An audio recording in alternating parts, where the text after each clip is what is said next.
Well, what we're going to watch for is where your cousin goes and what he does with his life. Because we're really getting tired of him. Tell him that we're pissed at him. Because he's kin and he's stupid. Okay, so I thought it would be probably behooving, if that's even a word, we could say. I'm going to swear. I try not to as much, but it just happens. I wanted to kind of lay out exactly what the story is and what's going on and all this and that. And the whole point of everything happening here. Because I know a lot of the videos are just me fucking sitting down and talking about God knows what. I don't even know half the time. But I thought, well, let's again walk through exactly what the book is. So I don't even know how much I'll need this. We'll find out. Let me just try to see if I can put this simply. Simply, very simply, it's a fantasy book. Okay? Like it's in that umbrella. So I guess in terms of what it is here, well, it's a fucking fantasy, clearly. Now, this fantasy was inspired by mythology. Or some people call it mythology. That's the main proponent of it. The reason I'm making it a mythology is because it's kind of long-winded. I don't even know how I'm going to write this. We'll find out. The reason that I'm writing it as mythology is as I study it more and more, look into it, read it, enjoy it, whatever the fuck, I'm noticing it's the merit of it, the truth within it. I talked about it some videos ago about how you can kind of find the reality of life and the events of the past within these old stories. So, for instance, what can be told, what can be true in the Iliad and the Odyssey? You know, what can be true within the only myths I understand are the Celtic myths and stuff like that, Tuatha De Danann and all that shit. What can be gleaned from that? Why do we tell stories? That one, Joseph Campbell, you know, that's his whole life is to explore that idea, and he really lays it out. And I think that's a very good place to start. Again, if you're looking into this stuff, is Joseph Campbell's mythology. He'll help you get a good basis before you jump into it yourself. And the pool is deep, I'll be honest. It's easy to get lost. Now, that's where I'm building on mythology, just to search for truth. That's the main reason, whether that's truth of like the past, truth of, I don't know, what's that called? What could we branch that as? Like, we'll just call it religion. How do you spell religion? Geez, that's embarrassing. I don't know how to spell it, but whatever. Religion, and then the truth of philosophy. Which I actually said it right this time. How are we doing this? So, remember, this all comes back to the creating of the fantasy, the book that I'm writing. This is just one component of it, but we'll get more into it. In reality, we're searching for truth. So when we go to the past, we're studying the history books, and I've not done it on the channel yet, but I'm doing it on my own private time, but I can definitely bring it to the channel once I get free time, which is, you know, really hard to find. I'm looking through old sources, because through the history we call past is the idea that, like, dude, I don't even know how to explain it. What history is fucking insane. It's a capturing of things that have happened in our past, which is the simple way to put it, but in reality it's like there are consciousness shifts within people. Like, I was just watching the movie Tora, Tora, Tora, which is about the Pearl Harbor attacks, and it gives perspectives of Japanese and Americans, and it's interesting how the Japanese were kind of westernized. And I'm like, well, did that add to their aggressiveness? Because the Americans came over and they westernized Japan. Their navy looks just like ours. It was crazy. So how much did that truly affect what history is in that time? Like, you know, whatever. That's a whole ass thing. But that's the idea with the past here. And so when I explore that through the events that led us here, the events that led the people that, you know, like of my race, I guess you could say, or, oh, yeah, because I'm not really much of a nationalist, I'll be honest. I don't really care about the American people, but, and also maybe my personal life, my family heritage and stuff like that. So that's the point of seeking the past, because within that, in the story, is the idea, which I don't even know how to spell this either, is lineage. How does that play a part, and what's important about that is what I explore through the past, as well as like the events that just lead us to where we are. And I seek that without the story to constantly find a place to show how events can lead to different things. So when we think about like the story of mankind, the story of the Inakume, which the Inakume are my version of like elves, I guess, we can see where they came from, how they came to be, what components led them to, you know, their idealisms or, you know, whatever else it may be, their philosophies and stuff. And you get to watch it go forward, but you get to damn well know what is going on and what led them there, and the folly of mistakes and you know, like the triumphs and what that leads them to. Throughout the story, it's easy to seek those things out. And that's the main reason that the channel goes into more of the lore of it than the book ever will, is because it'll allow you to find these things through the past. Finding the truth through the past. So you can kind of take that information and put it into your kind of active life around you and start to look at things more critically around you instead of just listening to what people say. Another point of truth is religion. Now, how do you find the truth in religion? So again, in the story, I explore through what I am calling the Adrerix Chantry. And it very much models the Catholic Church, right? So what am I doing outside of that? Well, I study this. You're not going to be able to really see it, but the Church in Scotland, it's called. And this is the Ecclesiastical History. And that's written by Bede. And so the point of that is finding how, at least so far in the Britons, or, you know, if England as a whole, Britannia, I don't know, whatever you want to call it, them being Christianized, and how one can lose the reality of self through this idea of a philosophical kind of gathering of people. If I gather these people under the umbrella of Christianity, how easy is it to control massive groups of people? And what is it to control them, and why is it? So throughout the book, we explore religion to understand, like, kind of corruption. Corruption is two. Oh man, how do you spell corruption? It's two P's. No, it's two R's. I don't know. We'll just do two R's. That looks better than two P's. Now, we explore corruption.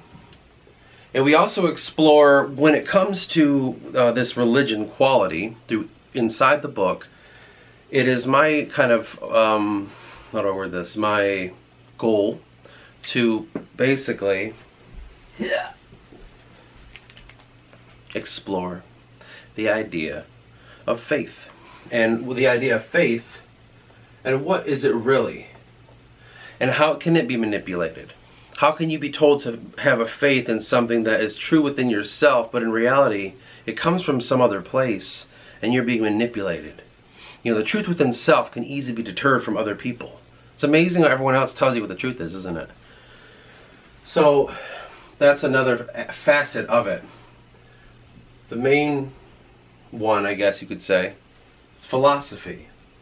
Well, you already see what's going on there. We're starting that fucking series of that annoying book about philosophy. I have a couple more too, actually. I got Francis Bacon, kind of his writings. I got, who was that? Was it Gildas? That wasn't Gildas, was it? I don't remember, but there's another philosophical book that I've got, and then another one somewhere else. I don't remember. That is kind of what we're exploring, because what is philosophy? And as you can see throughout the channel, throughout those videos, we're talking about what is philosophy. And that introduction is, I mean, it's a good introduction. It really is introducing us to how to think philosophically. So, I mean, yeah, of course. It's hard to read because the words they use, and I'm a stupid person. But through philosophy is always a seeking of truth. Because it's kind of void of religion. And it's kind of void of the past too. It isn't, but it is, because through philosophy we understand who and how we got here through the mind, but we seek to always advance further. Those are the main components of what my mythology is kind of going to be about, because it has to be in this fucking branch of fantasy. It's got to be, because what happened was the fantasy part happened first. The fantasy, I don't remember. I talked about it before, but I'll just keep re-talking about it because I don't remember the videos. This story, this book was made, I don't want to say an accident, but just for a fun little thing. It literally started right here. Of all my journals, which I have a lot of, and I just was like, wouldn't it be cool, basically? And I just was sitting down and just making a little fantasy world. I don't know why, I just felt like I needed to do it. This started when I first started transitioning into adulthood. It could be an escapism thing, and because it gave me solace, it gave me happiness, and it let me feel okay, and I got to find myself through it. In the last video I talked about how I felt very, I don't remember exactly how I said it, but my purpose. Kind of brought that up a little bit, and I said that I was kind of a dumb kid. And I really was. I was not ever seeking it. I never tried. Grade point average was like 1.3 or 1.4. I was just I didn't give a fuck because I knew I was nothing. Is kind of what I was led to believe, because I was a poor kid, lived in a trailer park, and people made fun of you and shit. And I went to a school where these kids all had, their parents had money and shit, and so like you just felt like nothing. And people left you alone. You know, I was bullied a bit, but I don't have a lot of memory of how I was bullied. I think I was bullied more by girls than I was boys. So, that could be what led me to like just go off and seek my own fantasy. It began me in a search of self-discovery, as it usually does. And I just kept getting at this and doing it more and more. And as the story goes, I brought Kevin in, and then Jacob kind of walked into this as well. Through this, I was able to maintain these friendships, and we together made this place. And so it's become kind of this holy place that I go to, and I would continuously go to it and make it and shape it and make it bigger and bigger and better and bigger and better. And I'd always bring to it just, how can I make this deeper? How can I make this better? How can I like really explore this? And it went from a fun little fantasy and turned into like a world that was beginning to take shape and had a reality, and people were doing things that really mattered.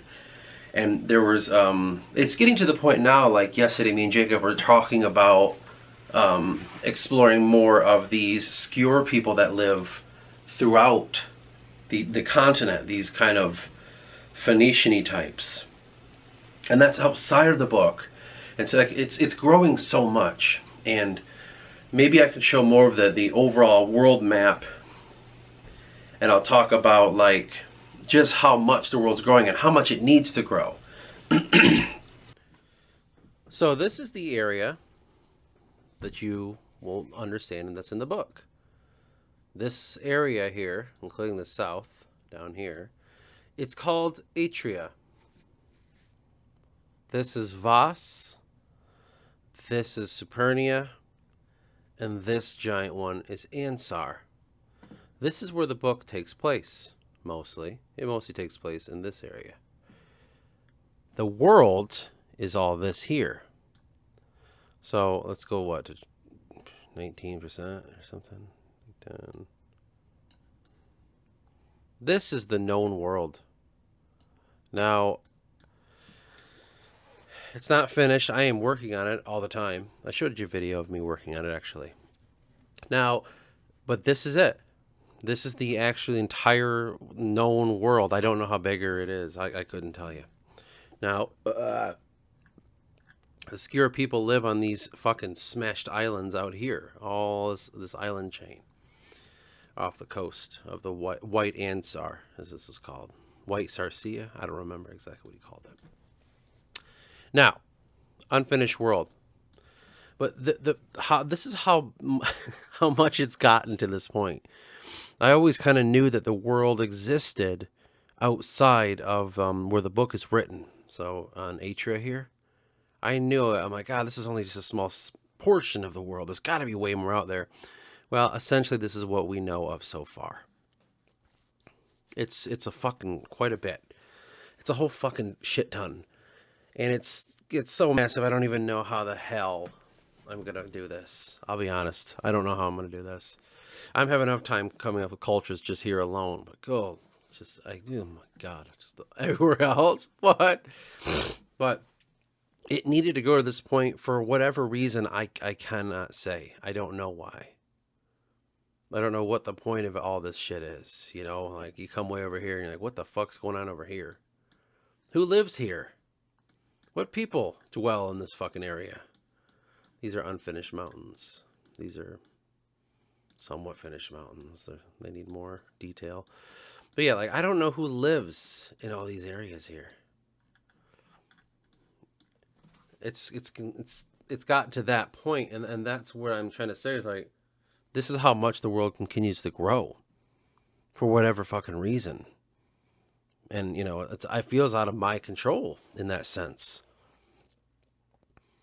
You know, eventually I'll invite more people in and we can help shape this place and say what it is and what it isn't. But until that point, I just got to keep working on it and finding the truth of this all. But within the story of our world, it will be this story here. And I always think of it like, how would I word this? I always think of it like a kind of mirror, a distorted mirror. Because in my mind, the world of the book takes place inside the imagination. So this place that exists, I'll show you this thing. It exists like this. So this is all that's known so far, but how I've always imagined it. Where we live, us human fucking beings, are in here. This is the universe. This, the drop of the universe that lays upon this fucking surface, like this bubble. It's the water that comes into the ocean here. This is where the book takes place. This here exists inside of here, upon the back of Mother, in the realm of darkness.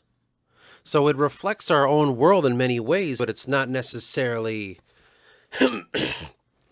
I wouldn't say it's like, like in Star Wars, it's a galaxy far, far away, or in Lord of the Rings, it's this version of Earth, if you will. Like, no, it's outside of that. We might exist right here in the Milky Way galaxy, wherever the fuck that's at. But this is nothing to do with that. And so reality is kind of distorted. And that's why there's some similarities, but there's some differences that just are crazy. And that's the whole point of exploring all this is how big is it really? And you know, that's just essentially, I could go into this way more at some other point, but I just wanted to lay out to you the world and what it all is. So as you can see, it's like there's a lot of room for this, and we can kind of explore this even more. So let's just, you know, keep that in mind, and for the future, we'll walk into that and we'll see what we can make from it. I'm always down to like work on it with people. I love that shit, man. Which leads me to why I, you know, with Kevin and Jacob and that, and a couple other people along the way, I'm a collaborative person. You know, I do my best work when I work with others because I'm really good at bringing out their ideas. That's just what I'm good at, and they inspire me. It's just kind of a cohesive thing. You know, it's a unit thing that we do. It's why I love being in bands. It's why I loved being, you know, in sports and stuff. It just Came fucking natural. It's just like we work as a team, and I can make you better, and you make me better, and we'll do that.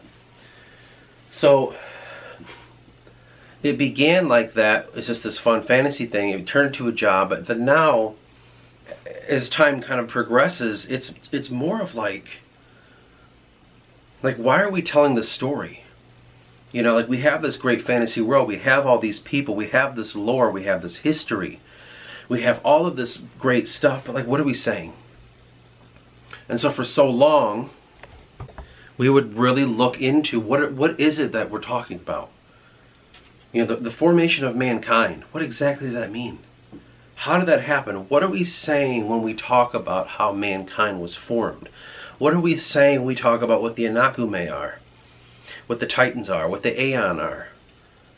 Like, what are we talking about?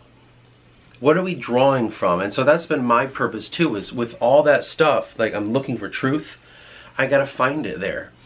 And see these similarities and see, like, what am I saying when I talk about what the Aeon even represent? Or the Titans, or, you know, like, what am I talking about? I ask myself the questions, I get to a certain point, then I start looking outside into all the histories, and I start looking into philosophy, or looking into, you know, I just call it religion, but I don't really know what the whole branch of it would be, you know, Indo-European religion, all the way down, but what can I glean from all that, and see what path I may be on? You know, I talk about being on a divine path, it feels like. Well, that's the roadmap. You got to look through other people's creations and see what they're doing and find yourself within their work and without their work. So that's the major point of all this. And I just started recording it. That's it. I mean, I'm not doing anything that I wasn't doing without the camera. I'm just like elaborating to an audience. So before, you know, this was just what I would do. I'd just sit alone and start finding this shit. Which leads to this point. What is the book about? That's like the major thing. What exactly is this book about?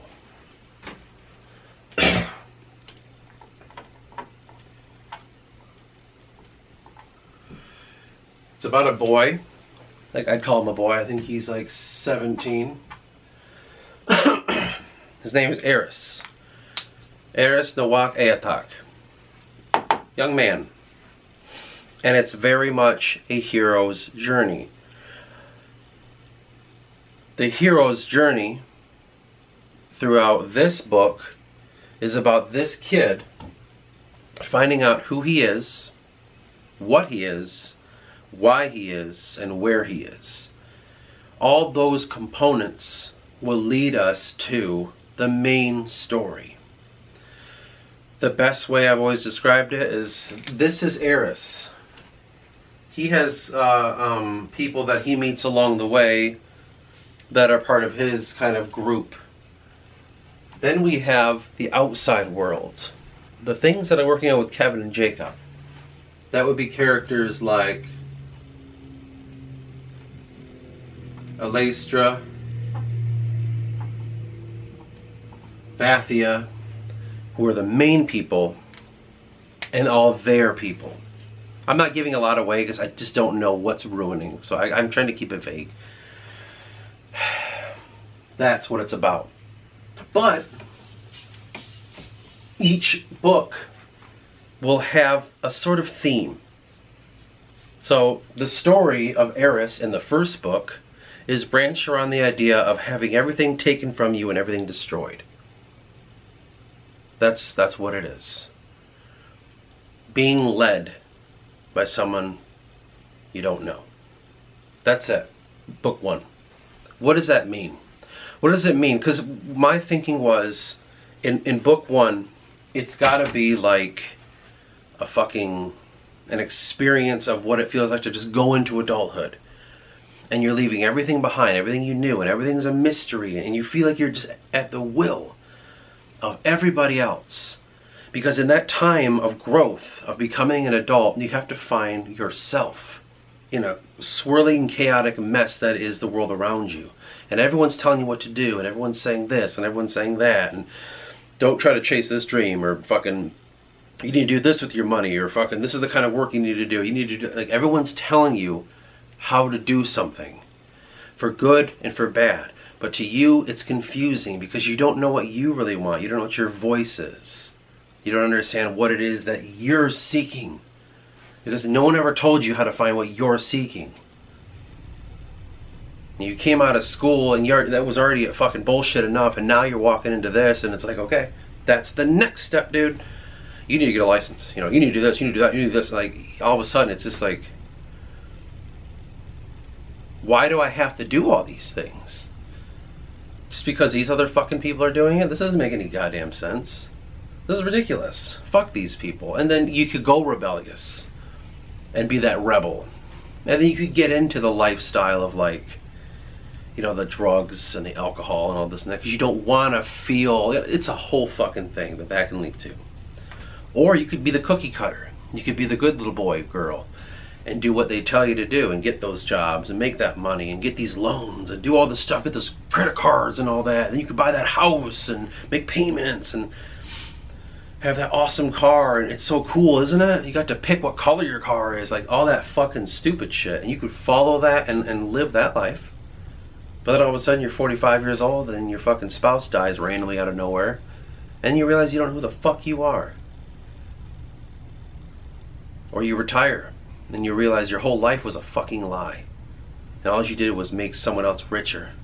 And now you don't even know what you should do. So you go get that fucking job at Walmart as a greeter. Or you do that little part-time gig somewhere else. Like, because you don't even have anything. I think, to me, that's the saddest thing to say. Like, you hear that are retired, like, yeah, I got nothing to do at home, so I might as well work. I'm like, I wish I didn't have a job, because I got a lot of shit I have to do. Way too much. So it's like, you could live that life. You could live the life of the rebel. Or you could live the life of this truth seeker, which is the most unrewarding life. I will let you know that ahead of time. Because no one will ever help you. No one gives a fuck what you say. And no one cares.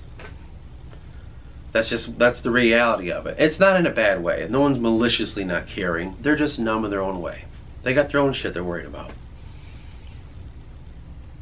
And when you're young and you're truth seeking and you're just trying to find answers to what the fuck this all is, you got to go through the litany of shit that people have already thought, which are going to lead you to all these paths. And then you start, oh, I quote Alan Watts, or like I quote this, and you're just a cookie cutter. Once you break free from that and become yourself, that's when it really fucking starts. I found that at age 32, holy shit, does it really kick in. Now I'm really alone. Now I don't know what to fucking do. I don't have a safety net anymore when it comes to my idealisms and all that shit. Fuck. Which will be what book 2 kind of goes into. Book 1 explores the idea of being thrust into this world and not knowing what the fuck is going on and who you are and what you are. It not only does that, but it explores aspects of abuse, and it explores aspects of these really strange relationships, family connections, questioning the idea of how does one view the world around them when it's shaped by such a coddled view from your entire adolescence. How do you take that coddled view of what the world is and all of a sudden you're thrust into it? But not only that, the first book explores the idea of trauma. True fucking trauma. Physical, mental, spiritual, any trauma. It really runs through what trauma is. Through this character. And you watch that happen. And you take part in this. And from that, you basically you carry that burden. Just like the character does. Because the point of the next book is to process. And that's kind of where I'll leave that there. Because anyone that's above the age of 30 will start to maybe realize, or maybe even younger, depends on how smart you were as a fucking person, but once you go through your bullshit, you come out and you have to figure it out. Because for so long you were repressing it. For so long you didn't listen to it. And if you don't turn to alcohol, drugs, or weed, or whatever the fuck people do, you gotta fucking feel that all the time. And most people are afraid to, but when you do face it, holy shit, it's liberating. It's much better than getting numb all the time. I recommend that. I don't recommend drinking. That doesn't help. Now, that's all born out of seeking truth. For me, finding all this stuff and creating this book, at the end of the day, I just want to help people. You know, the things that I've witnessed in my life and the people around me, what they witnessed, has influenced me deeply. Has just shaped me in such a way that I don't even know how to explain it. My two friends, when I met them back in 2012, I think, yeah, about 2012, they came back from the war over there in Iraq and Afghanistan. One was in Iraq, one was in Afghanistan.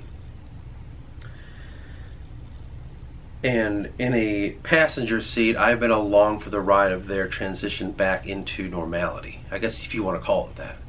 Back into, you know, civilian life, I guess. And the things that, the traumas that they went through, and the things that happened to them there, and just being a part of their process. Being a part of their trying to, just like, what the fuck? I didn't even have time to think over there. Now you got all this time to fucking think. Now you feel every goddamn thing. I was there with them in that moment. And I'll be honest, I did not know what to do. I didn't know how to help. I didn't know, you know what I mean? Like, I'm just some nobody kid that never did anything. And these guys went to war. Like, what am I going to tell you? I don't know. So I just was with them, silently. That's all I could do. And listen. When you don't know what to do, man, just listen. I don't know how they feel today. If you were to ask them, be fucking honest with me. Tell me how you feel about this all. I couldn't tell you how they feel. Honestly. But I try my best to be their friend when they need me to be. And because I noticed that about them, it opened my eyes to others, and it opened my eyes to myself of like, who am I and what did I go through in my life and how did that lead me here? And who am I exactly? And that's where I explore it with Eris. I'm like, man, you don't really realize the traumas that happen to you while they're happening to you. You can totally forget them. You could be like, yeah, I don't think about that. But then you get that memory, man, and that shit comes back and you realize, holy fuck. Damn, I forgot all about that. And then it just starts to make sense to you. And so in the story of Eris, the hero's journey, if you want to even call it that, I wouldn't call it hero, but you know, for lack of a better term, the main character, he's just going through it. He's feeling everything. And you have to see this, and you have to feel it with him, and you have to just know, like, fuck, man, like, even I know how to get him out of that. Like, this is fucked up. This is hard. And I don't go into too much, like, disgusting detail, like, you know, like physical abuse and stuff, but a bit, you know, just to kind of really talk about it. But if it happens, it happens. So the point of the story is to find self. Is to be a catalyst, a proponent, is to be some sort of tool in finding self.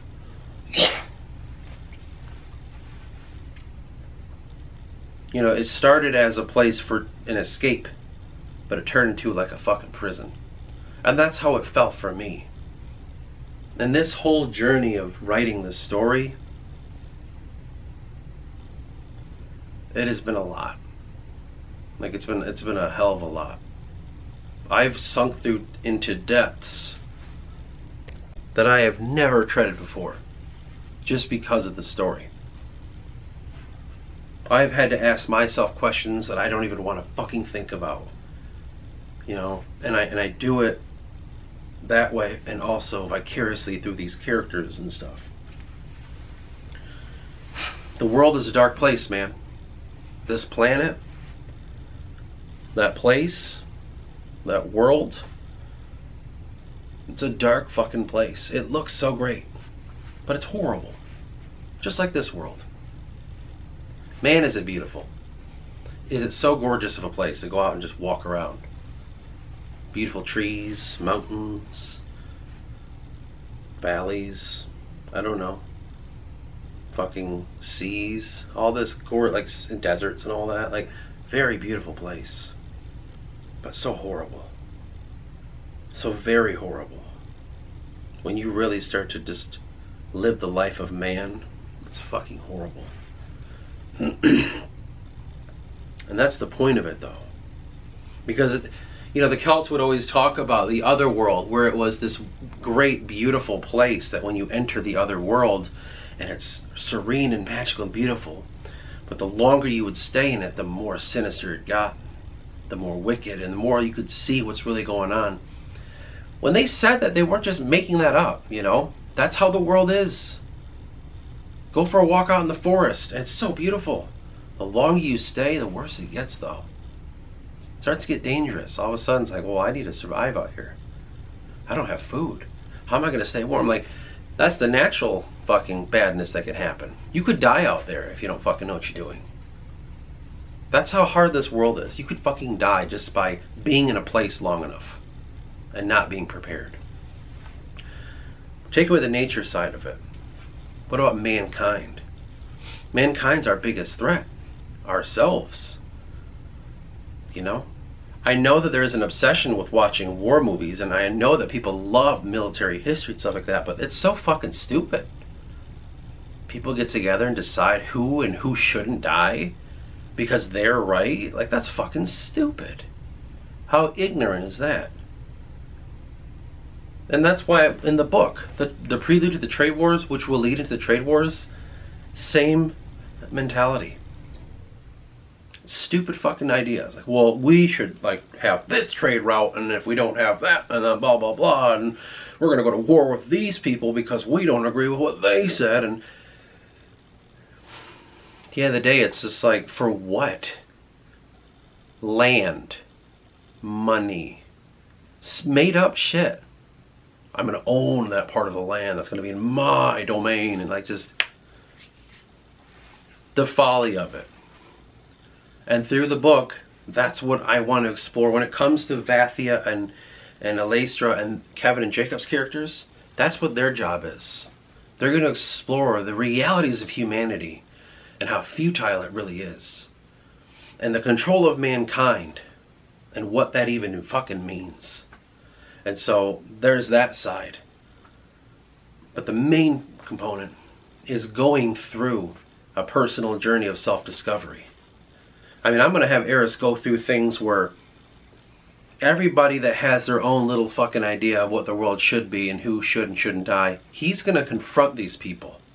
He's going to hear everybody's say of like, well, we think this should be this, and we should think that should be that. You know, the world religion should be Islam. And this person says, well, like, this is what we think that race theory should be. And this person says that, well, we think that communism is the way to go, or fucking democracy, you know, or like people's idea of what the world is.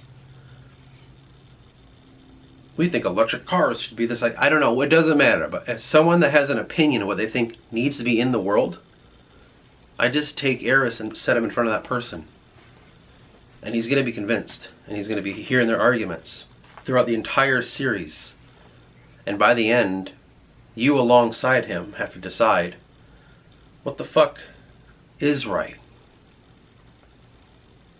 Everyone has their fucking view, but what does that even mean? Who should I really help? Because Eris is the fucking hero, right? He's got to be the one to save the world. Well, how do you save the world then? When everyone can't get along and everyone's got their own opinion of what that even means. What is saving? What is it to save? What are we saving it from? And Eris is the main character throughout the story. Will be to find out what that even fucking means.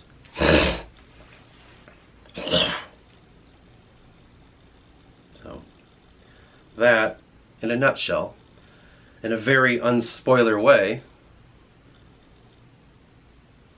I hope, is what the story's about. That's what this whole channel's for. That's the point of everything. Well, we'll see how that sticks with people, but definitely this is fucking it. Anyway, I'll talk next time. I don't know what about, but I'll talk about something next time. Maybe I go more into the interworkings of the fucking factions and all that shit. I could make a faction video. That might work. I'm always struggling with, like, how much do I release? Because how much do I need to say? I love fucking being shocked by not seeing what's coming. So personally, this video would piss me off if I was trying to read it, you know. So I don't know how much is ruining. So we'll see. We'll see what can come from this.